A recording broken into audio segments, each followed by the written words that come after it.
Comment peut-on être animé d'autant de haine du non-juif que ce genre d'individu, quoi. C'est-à-dire qu'on a le droit d'être vivre en France et de ne pas être juif. Il faut que ces petites associations et ces frappes, quand même, l'acceptent et le tolèrent. Moi, je suis venu avec une certaine curiosité de Dieudonné. Vous ne l'avez pas tout à fait satisfaite. Parce que quand même, quand je vois, si vous voulez, la carte de France... Je sais bien que vous n'êtes pas satisfaite. Quand je vois la carte de France... Quand je vois la carte de France... Mais je vais quand même terminer ma question.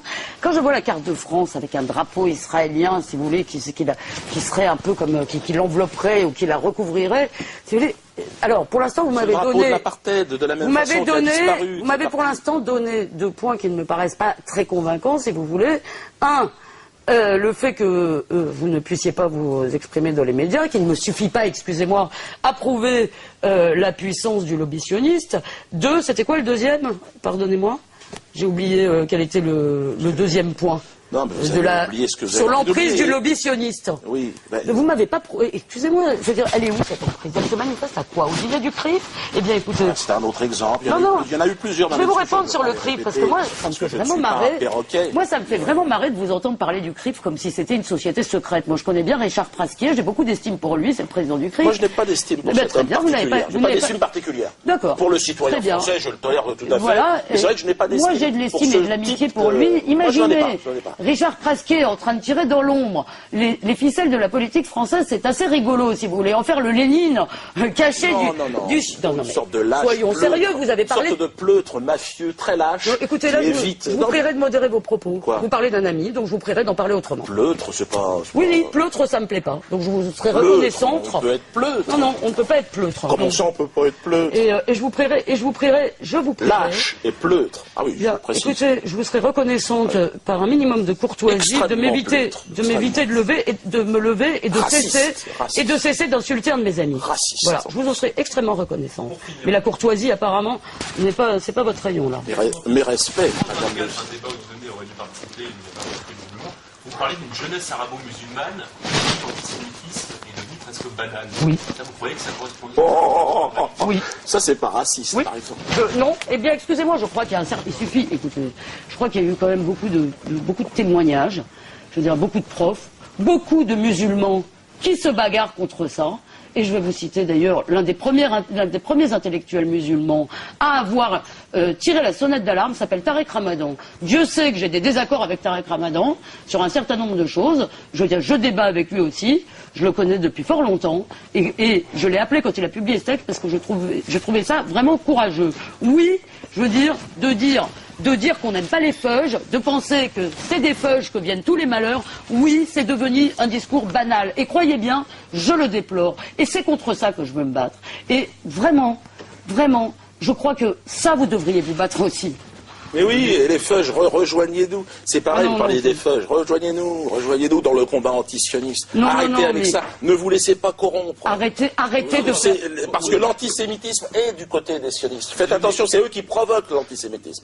On est là pour vous aider. Votre réaction sur la phrase d'Elisabeth Lévy dans cette émission, donc sur une jeunesse arabo-musulmane.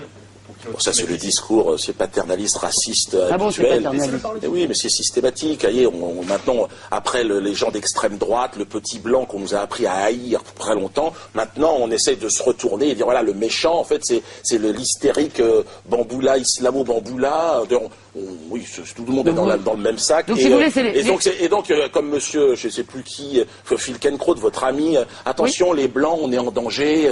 Alors maintenant, voilà, le sioniste serait le protecteur des blancs et de cette race blanche. Vous savez, Dieudonné... Alors c'est amusant de voir ça parce que, évidemment, quand on est noir, quand on est d'origine maghrébine, c'est amusant de voir les mêmes qui nous montaient en nous disant, en fait, il faut aller casser la gueule aux mecs du Front National, les petits blancs qui racistes, et les mêmes qui aujourd'hui se mettent derrière, disent, attention, regardez, les noirs, les gentils. Et ce sont toujours ces sionistes charnières qui voudraient... Ils sont partout.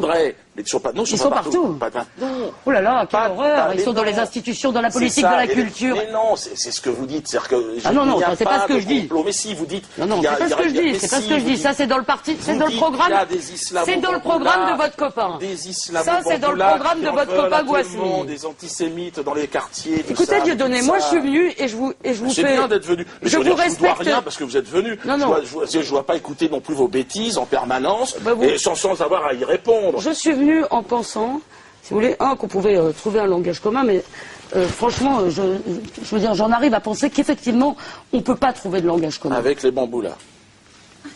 C'est marrant, hein. Vous voyez, moi, j'ai Hop, une disons petite que je vous quenelle prends de suffisamment, suffisamment au sérieux pour avoir lu vos textes. Vous ne lisez rien, visiblement. Vous parlez d'Alain Finkielkraut, vous dites à peu près n'importe quoi sur ce qu'il dit. J'ai lu des Je veux dire, trucs, vous déformez les propos de tout le monde.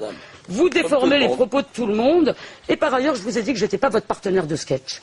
D'accord, je suis pas venu pour faire un spectacle avec vous. Malheureusement, je ne suis pas venu pour faire un spectacle avec vous. Ah, alors la chute ne sera pas terrible, je crois que tout le monde l'aura compris, mais on aura bien rigolé. Merci Elisabeth. Surtout vous. Je vais donner une dernière question. Est-ce que vous approuvez les propos de M. Guasmi quand il dit que derrière chaque divorce, il y a un sioniste? Alors là, je trouve qu'il exagère. Un petit peu, pas tous les divorces. Non, je crois qu'il essaye de couvrir les Antillais de la liste. Parce que derrière chaque divorce, je crois qu'il y a un Antillais. Croyez-moi que les mecs sont quand même très chauds et j'en connais beaucoup. Je crois que là, il nous a fait une... C'est marrant, hein. On vous pose une question. C'est la réponse marrante, la réponse plus sérieuse. On vous pose une question, vous ne savez pas répondre autrement que par une blague, hein. Ça vous emmerde, cette phrase. Vous emmerde surtout que parce qu'un sioniste derrière chaque divorce, ça, excusez-moi, tout le monde a entendu et tout le monde a compris. Vous comprenez quoi? Que c'était de la rhétorique antisémite. Voilà, tout simplement. C'est le socialisme des imbéciles. Il y a un sioniste, il y a un juif, derrière chaque divorce, si vous êtes c'est le socialisme des imbéciles. Écoutez, vous avez le droit de traiter M. Guasmi d'imbécile. Vous refusiez que je dise que M. Pasquier était pleutre, et là vous acceptiez de dire que l'autre c'est un imbécile. Alors là, c'est vrai, je reconnais que c'est un peu inégal. C'est un peu inégal, comme le sionisme. Mais moi j'aime défendre mes amis, qu'est-ce que vous voulez? Apparemment vous défendez pas tellement les vôtres. Je crois que M. Guasmi Je vous ai pas entendu défendre M. Cotten. Je vous ai pas entendu défendre M. Guasmi. M. Guasmi n'a pas... Mais oui, mais je n'ai pas ce sentiment, si vous voulez, d'appartenance à mais vous faites une liste avec eux. Vous vous présentez devant le suffrage des électeurs avec eux. Pour la France. D'accord? Et c'est à votre conférence de presse de présentation de votre liste qu'ils ont tenu les propos que nous vous citons. Donc je trouve, vous essayez de vous en sortir par une pirouette. Excusez-moi, celle-là, elle ne marche pas. Je veux dire, quand quelqu'un parce que vous n'avez pas dit à connu vos d'Antillais, côtés, madame. quand quelqu'un de Dieudonné dit à vos côtés, derrière chaque divorce, il y a un juif, ah non, un sioniste, excusez-moi, je veux dire, je crois qu'il y a un problème de... Crois-moi bien, tu as un problème, Elisabeth. Qui pourra être réglé très rapidement. Joss, aïe. Non mais je vais peut-être dire, vous venez de prouver, cher Dieudonné, qu'effectivement, vous venez de prouver, cher Dieudonné, je vous ai dit, moi je suis pas venu voir le comique. Moi, je suis pas venu vous servir de sparring partner, vous servir de faire valoir pour un de vos sketchs. Je n'ai pas voulu vous êtes incapable d'affronter le débat d'idées. Vous êtes incapable de me répondre sur le terrain des idées. Dès que vous êtes en danger, dès que vous êtes en difficulté, vous filez sur le terrain de la pirouette. Écoutez, franchement, je veux dire, moi je suis déçu. Parce que je pensais au moins avoir avec vous un échange d'arguments. Je n'ai pas de surprise. On m'avait dit, tu verras. Tu verras quoi? Tu verras. Alain Soral vous a parlé il n'y a pas très longtemps. Et alors? Et donc je l'ai vu. Mais je serais ravi de savoir ce que l'excellent Alain Soral en a pensé. Il vous dira, mais il m'a dit quelqu'un de très fermé, très fermé sur elle, avec plein de certitudes, très peu ouverte au final à l'échange. Et c'est ce que j'ai pu constater. Mais c'est pas grave. C'était déjà bien de venir. On n'est pas là pour se dire des amabilités, non. Des amabilités de convenance. Je pense qu'on les a pas dites. Non. Au moins, voilà, chacun, les gens qui sont en face auront dire, bon ben voilà, lui il pense ça, elle pense ça. Ils ont été assez honnêtes avec leur point de vue, puis voilà. Bon. Je crois que nous pouvons en rester là.